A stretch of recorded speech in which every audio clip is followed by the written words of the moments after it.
kufanya. Sasa sikiliza vizuri, hapa kunako changamoto kubwa ambayo iliyopo kwa Wakristo wa leo. Umekuwa watu wa kufuata mikumbo pasipo kujua. Tuna sherehe mojawapo inaitwa sikukuu ya wapendanao. Hii sikukuu ya wapendanao, watu wengi wanajiuliza, je, ni sikukuu ambayo Mkristo anaweza kusherekea? Lakini nataka nikwambie, Mkristo hawezi kusherekea sikukuu ambayo haina kwenye wajibu wa Biblia, haipo. Ukiona mtu anasherekea sikukuu ya wapendanao, nilimbukeni, sio Mkristo, nilimbukeni wa Ukristo. Maana yake huyo hajielewi na wala hajitambui kivyovyote yule. Maana yake Mkristo wa kweli hasherekei sikukuu ambayo haijasherekewa na mitume, haijasherekewa na mababu zake, haijasherekewa na Kristo yeye mwenyewe na kutuachia mwongozo katika Biblia. Kwa hiyo wewe unaposherekea sikukuu ya wapendanao, wewe ni mpagani. Wewe ni mtu ambaye hujielewi, wewe ni limbukeni. Unaposherekea siku ya wapendanao na wewe sio Mkristo, na wewe ni Mkristo, wewe ni limbukeni, kwa sababu wewe umejikuta umefuata mkumbo wa kusherekea sikukuu usiyojua. Labda nizungumze kidogo historia ya sikukuu ya wapendanao. Hii sikukuu ya wapendanao katika karne ya 3 katika utawala wa Kirumi kulikuwepo na padri moja alikuwa anaitwa Valentine. Alikuwa anaitwa Valentine, ambaye huyo Valentine ni padri wa Kirumi ambaye alikuwa anafanya ibada zake katika utawala huo wa Kirumi. Lakini katika utawala wa Kirumi, moja ya Kaisari ama moja ya kiongozi wa Kirumi, ambapo kipindi hicho walikuwa na vita sana. Kipindi hicho ulikuwa unakabiliwa na utawala wa Kirumi, ulikuwa unakabiliwa na vita. Kwa hiyo kiongozi yule wa utawala wa Kirumi ambaye alikuwa anaongoza katika ufalme huo, maana yake aliamini yeye wanaume wenye nguvu au jeshi ni lile la wale ambao hawajaoa, ndio watu ambao wanapata nguvu za kuweza kwenda jeshi, wanakuwa wanaimidi mapambano na wanakuwa wana stress kwenye kichwa chao. Kwa hiyo waliamini sana kwamba wanajeshi wote lazima wawe wamefanya nini? Hawajaoa, wasio wameoa. Kwa hiyo aliweza kupitisha sheria kubwa kwa wanajeshi kuto kuoa.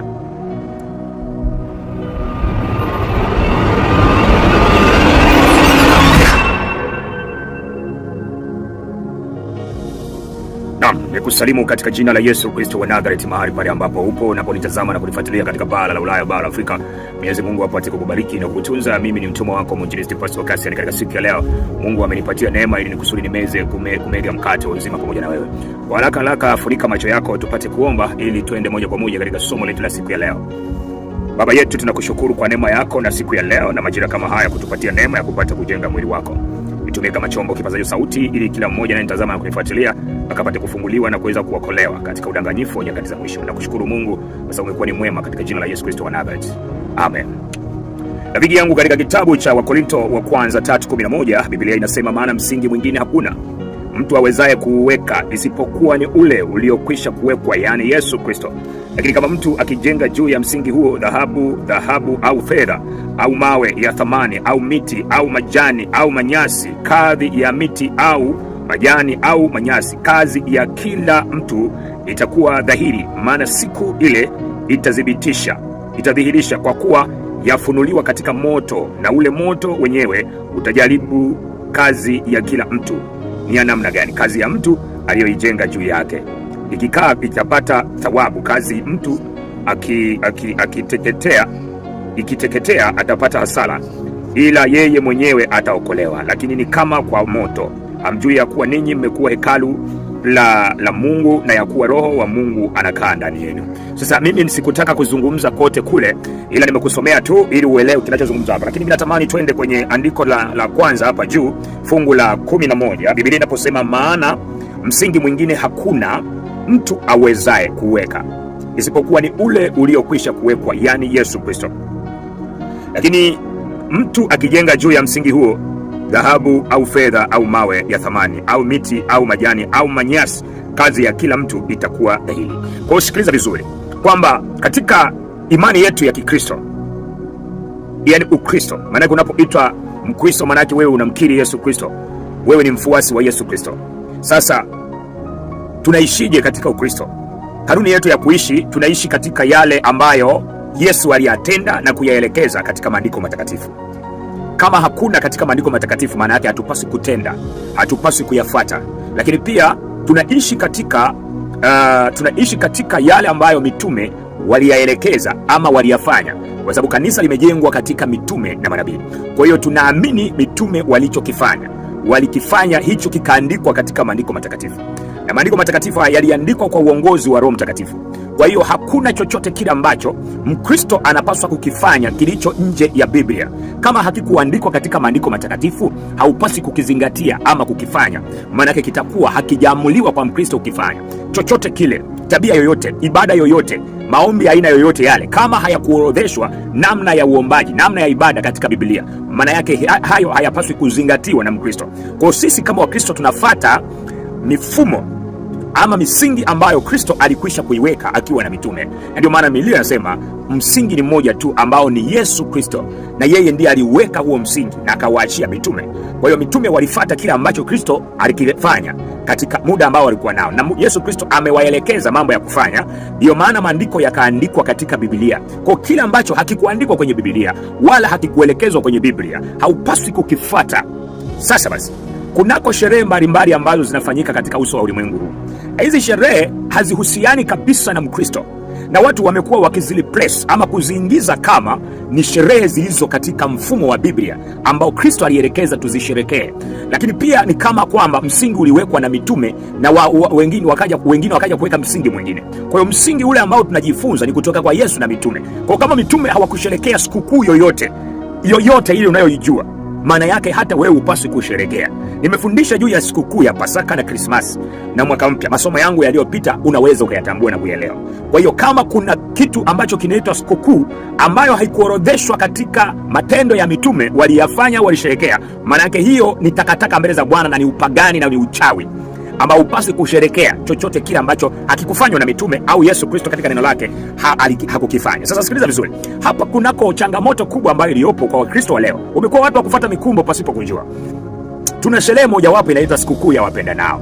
Hii sikukuu ya wapendanao, watu wengi wanajiuliza, je, ni sikukuu ambayo Mkristo anaweza kusherekea? Lakini nataka nikwambie, Mkristo hawezi kusherekea sikukuu ambayo haina kwenye wajibu wa Biblia, haipo. Ukiona mtu anasherekea sikukuu ya wapendanao, nilimbukeni, sio Mkristo, nilimbukeni wa Ukristo. Maana yake huyo hajielewi na wala hajitambui kivyovyote yule. Maana yake Mkristo wa kweli hasherekei sikukuu ambayo haijasherekewa na mitume, haijasherekewa na mababu zake, haijasherekewa na Kristo yeye mwenyewe na kutuachia mwongozo katika Biblia. Kwa hiyo wewe unaposherekea sikukuu ya wapendanao, wewe ni mpagani. Wewe ni mtu ambaye hujielewi, wewe ni limbukeni. Unaposherekea siku ya wapendanao na wewe sio Mkristo, na wewe ni Mkristo, wewe ni limbukeni, kwa sababu wewe umejikuta umefata mkumbo wa kusherekea sikukuu usiyoijua. Labda nizungumze kidogo historia ya sikukuu ya wapendanao. Hii sikukuu ya wapendanao katika karne ya 3 katika utawala wa Kirumi kulikuwepo na padri mmoja alikuwa anaitwa Valentine. Alikuwa anaitwa Valentine, ambaye huyo Valentine ni padri wa Kirumi ambaye alikuwa anafanya ibada zake katika utawala huo wa Kirumi. Lakini katika utawala wa Kirumi, moja ya Kaisari ama moja ya kiongozi wa Kirumi, ambapo kipindi hicho walikuwa na vita sana. Kipindi hicho kilikuwa nakabiliwa na utawala wa Kirumi ulikuwa nakabiliwa na vita. Kwa hiyo kiongozi yule wa utawala wa Kirumi ambaye alikuwa anaongoza katika ufalme huo, maana yake aliamini yeye wanaume wenye nguvu au jeshi ni lile la wale ambao hawajaoa, ndio watu ambao wanapata nguvu za kuweza kwenda jeshi, wanakuwa wanaimidi mapambano na wanakuwa wana stress kwenye kichwa chao. Kwa hiyo waliamini sana kwamba wanajeshi wote lazima wawe wamefanya nini? Hawajaoa, wasio wameoa. Kwa hiyo aliweza kupitisha sheria kubwa kwa wanajeshi kutokuoa. Lakini huyu padri ambaye alikuwa ni padri wa Kirumi ambaye alikuwa anaitwa Valentine, yeye mwenyewe akapingana na hiyo sheria na kusema kwamba haiwezekani wanajeshi wasioe wakati wana mwili kama mwili wa kawaida, wanahisi homoni za kiume kama kawaida. Sasa akapingana na sheria hii huyu mtumishi ambaye alikuwa anaitwa nani? Padri anaitwa Valentine. Kwa hiyo wakati ameendelea kwenye mashimo yale mahandaki huko ambako walikuwa huko kwenye maandaki. Kwa hiyo akawa anafungisha ndoa kwa siri, anawafungisha hao wanajeshi. Kwa hiyo wakati anafungisha na hao wanajeshi huyu Valentine, sasa ina maana alikuwa anapingana na utawala wa mfalme wa kipindi hicho katika karne ya 3. Sikiliza vizuri hapo, katika karne ya 3 katika utawala wa Kirumi. Sasa sikiliza, ina maana ile ni sheria ilikuwa imetolewa katika serikali ya mkuu wa mfalme katika kipindi hicho. Sasa ina maana watu wakawa wamejaribu kuvujisha siri na kupeleka siri hizo zikamfikia mfalme aliyezuia wanajeshi wasioe. Sasa zikamfikia zile taarifa ya kwamba anafungisha ndoa wanajeshi, wakati wewe umezuia wanajeshi wanatakiwa wawe na nguvu za kwenda kufanya mapigano jeshini. katika mapambano vitani, lakini pia wanapooa maana yake wanakuwa na stress, wanakuwa hawana uhuru wa kwenda vitani, inakuwa inawakosesha confidence. Kwa hiyo ina maana ilipofika stage huyu mfalme akaamua kutuma wanajeshi wakamkamata huyu Valentine. Sasa wakamkamata na wakamweka ndani, na walipomweka ndani, binti ambaye alikuwa anapenda sana kumtembelea kuweza kumsalimia Valentine, ambaye padri akaona na upendo na akampenda huyu padri, akampenda huyu binti, na alipompenda huyu binti akawa anamtumia barua. Sasa alipokaa sana, inafikia hatua ya kwenda kunyongwa, maana alihukumiwa kesi ya kunyongwa. Kesi yake ilisomwa kwa kunyongwa. Kwa hiyo ilibidi sasa siku ambapo anaenda kunyongwa, kuuawa, huyu Valentine, huyu padri amempenda huyu binti. Kwa hiyo ina maana alituma ujumbe, aliandika barua inayoambatana chini, akasema wako Valentine. Umeelewa? Valentine. Kwa hiyo ina maana alifanya upendo kwa yule binti, na ile barua ikaenda.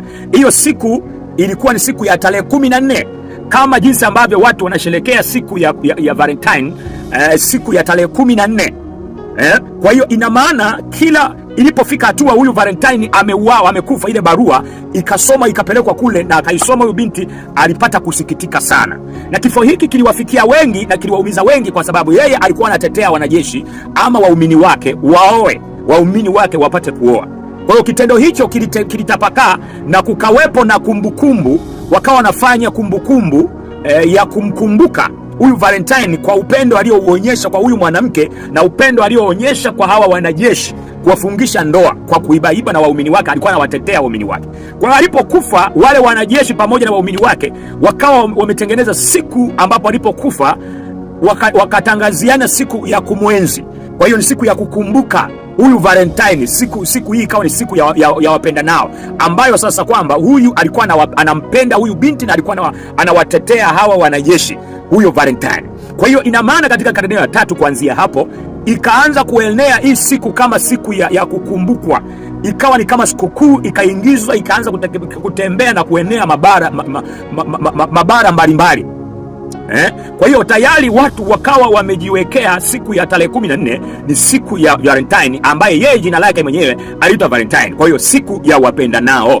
Kwa hiyo huyu, unapokumbuka siku ya wapenda nao, maana yake ni kwamba unamkumbuka yule padri, unamwenzi yule padri, na unamwenzi yule mwanamke aliyekuwa amempenda na wala alikuwa anawatetea wale mapadri, wanajeshi na waumini wake. Kwa hiyo unaenzi padri, haumuenzi, haumaanishi chochote kile. Alikuwa anatetea watu waoane, alikuwa anatetea watu wapendane, wasikae katika uzinzi, waoane. Lakini tukienda katika mantiki tu ile ya padri huyu aliyokuwa anaitetea, ilikuwa ni padri nzuri, alikuwa anatetea jambo zuri ya kwamba watu waoane ili wasikae katika uzinzi. Alikuwa anatetea jambo zuri, wasikae katika uzinzi hao wanajeshi wakafanya mambo maovu, kwa sababu ilifika hatua ilipotangazwa sheria, wanajeshi wakawa wanaishi kwa kutembea na wanawake tu, lakini sio kuoa, kwa sababu ilikuwa sheria imefanyaje, imepitishwa. Kwa hiyo huyu padri akaona sio jambo jema katika imani ya dini, inakataa, imani ya Roman Catholic inakataa juu ya wanaume ambao wanajiweza kutokuoa labda mpaka awe padri. Sasa ndivyo jinsi ambavyo ilivyokuwa. Sasa kilichotokea, ina maana kwa sababu jina lake alikuwa anaitwa Valentine, maana yake tayari ikapitishwa siku hii, ikawa ni siku ya Valentine, ikaitwa siku ya kuenzi watu kupendana, kwa sababu alikuwa amempenda yule binti. Kwa hiyo watu wakawa wanaenzi kupendana, wanaenzi kupendana. Lakini kwa mantiki ya huyu padri ilikuwa mpaka wanandoa, watu waoane, wasikae katika uzinzi. Lakini leo hata tukienda katika kawaida kumwenzi huyu padri, hatumuenzi vile ambavyo inavyotakiwa kuwa. Maana yake ni kwamba yeye alikuwa amelenga watu waoane, ndio wanatakiwa waoane, hata kama tungemwenzi, lakini ni kwa wanandoa. Lakini leo hii hapa, hii siku inasherekewa hata ambao sio wa imani hiyo, hata ambao hawajaoa, hata ambao ni watoto wadogo. Ni siku ya wapenda nao, ambayo ni matusi na ni takataka, ni vitu ambavyo havieleweki. Kwa hiyo hii siku haina msingi na haina mashiko, haina maana katika sifa za mtu ambaye ni wa kiroho, haina uzito wowote, haina mashiko na sifa yoyote kwamba Mkristo anaweza kaisherekea. Hasa mimi nakwambia, Valentine huyu padri na Mkristo vinaendana vipi? Vinaingia wapi? Yaani padri Valentine vinaendana vipi na Mkristo wa kweli ambaye anayemjua Mungu na maelekezo ya Biblia aanze kusherekea kitu ambacho hakina msingi katika Biblia, hakina mantiki katika Biblia, anamsherekea, unamwenzi na ni Valentine. Kwa hiyo ina maana hicho kitu hakina mashiko katika maandiko matakatifu. Hiyo sio sherehe ya Mkristo, hiyo sio sherehe iliyoamliwa. Kwa ukiona watu wanapelekeana maua, wanapelekeana sijui nini, wanapelekeana korokoro, wanapelekeana nini, zawadi na zawadi, kama alivyompelekea ile barua huyu Valentine. Sasa ina maana leo wanapelekeana hata wale ambao hawana hata mantikale, sio wanandoa, ni wapagani. Tena hii siku sasa hivi inachochea uovu. Watu ndio wanaenda klabu, wanaenda kurewa, wanaenda kufanya uzinzi, vijana, wakina mama, wanandoa wanaharibika, wana kila kitu. Hii siku ni ajabu, ni siku ambayo ni ajabu, ni siku ambayo isiyofaa, ni siku ya kufanya zinaa, ni siku ambayo sasa hivi ukikuta nyumba za wageni zimejaa kila mahara, kwa sababu kuna zinaa inafanywa katika ulimwengu huu. Tena sio siku ya wapenda nao, sasa hivi ni siku ya kufanya uasi, ni siku ya kufanya ushenzi na ujinga. Kwa hiyo siku ya wapenda nao sio siku sahihi ya Mkristo kushadadia kuisherekea. Kwa hiyo kila mtu ambaye anamcha Mungu ni Mkristo, huwezi ukashadadia siku ya wapenda nao. Nitakushangaa sana wewe ukiniambia naomba zawadi, ni siku ya wapenda nao, siku ya Valentine, siku ya wapenda nao. Siku ya wapenda nao ni upagani uliokamilika. Ni upagani. Wanaofanya hivyo ni wapagani na ni wajinga, ni malimbukeni. Wewe kama ni Mkristo unasherehekea siku ya wapenda nao, wewe ni limbukeni. Nimeona mpaka Wakristo wanasherehekea siku ya wapenda nao. Wewe ni limbukeni, wewe sio Mkristo. Ujielewi, unafuata mkumbo bila kujua unachokifanya ni nini. Kristo anatufanya sisi tumsherehekee kila siku. Ndani ya mioyo yetu ametenda mambo makubwa. Na upendo huu wa siku moja, huo sio upendo ambao wanauitisha kwamba siku moja huo ndio upendo. Hakuna upendo wa siku moja kwa Mkristo. Upendo ni kila siku. Sisi tunapaswa kuishi katika upendo, katika pendo la kudumu, sio la siku moja kama hili la kinafiki, upendo ambao unaharibika siku moja. Lakini sisi kama Wakristo tunaenzi upendo kila dakika, kila saa na kila siku. Tunaongeza upendo wa kudumu katika Kristo na kupendana, kama sisi ni wanandoa, kama sisi ni wachumba, kama sisi ni tunaenzi katika upendo wa siku zote. Kwa hiyo sisi hatuishi katika upendo wa kuigiza feki, huyu wa Valentine wa siku moja wa kwenda kufanya anasa na kuleta magonjwa na vitu vya ajabu ajabu. Kwa hiyo wewe ambaye ni Mkristo usiweke msingi mwingine. Msingi uliowekwa ni Kristo. Mitume hawakusherehekea Valentine, mitume hawakusherehekea Christmas, mitume hawakusherehekea Pasaka kama hivyo unavyoisherehekea. Walisherehekea Pasaka iliyokuwa inaandikwa ni Passover, yani kupaa juu, ili kuwa ni Pasaka. Nimekufundisha pia hili somo. Kuna sikukuu ambazo tunazisherehekea kinyume, hata kama wana wa Israeli. Pasaka kwa sababu ilianzia kule Misri, ambapo Yesu anasema waweke alama katika miimo ya milango yao, alafu atapita kule juu. Malaika akipita akaona ile alama ya nini, ya damu, hata pigo katika ule mlango, na ilikuwa inaitwa ni Passover katika lugha ya kwao huko. Kwa hiyo ina maana, nataka nikwambie tusherekee vitu katika misingi sahihi na si katika mkumbo. Lazima ukiwa kama Mkristo uwe mchunguzi na kuyasoma maandiko matakatifu. Msingi mmoja tu ulishawekwa. Ukisherekea kitu ambacho hawakusherekea wana mitume au Yesu Kristo, wewe unafanya nyuma yake kuna miungu, nyuma yake kuna nguvu ya shetani na ushetani na ujinga tu ulimbukeni. Na wanaong'ang'ania vitu hivi ni watu wa kiulimwengu tu, wanaofuatafuata tu mikumbo. Ukiona mtu anabishibishi, mtumishi kila kitu, unajua achana naye, huyu ni mbukeri tu. Achana naye. Mtu wa Mungu hawezi kujihusisha na kila kitu. Mtu wa Mungu anajihusisha na vitu ambavyo viliorozeshwa katika maandiko matakatifu. Biblia ndio majibu yetu, ndio taswira yetu, ndio katiba yetu, ndio kitabu chetu, ndio sheria zetu, ndio sheria yetu. Hatuendi kinyume na kila ambacho hakijaandikwa kwenye Biblia. Nikutakia neema na baraka za Yesu Kristo. Kataa kusherekea sikukuu za kipagani kwa jina la Yesu Kristo wa Nazareti. Amen.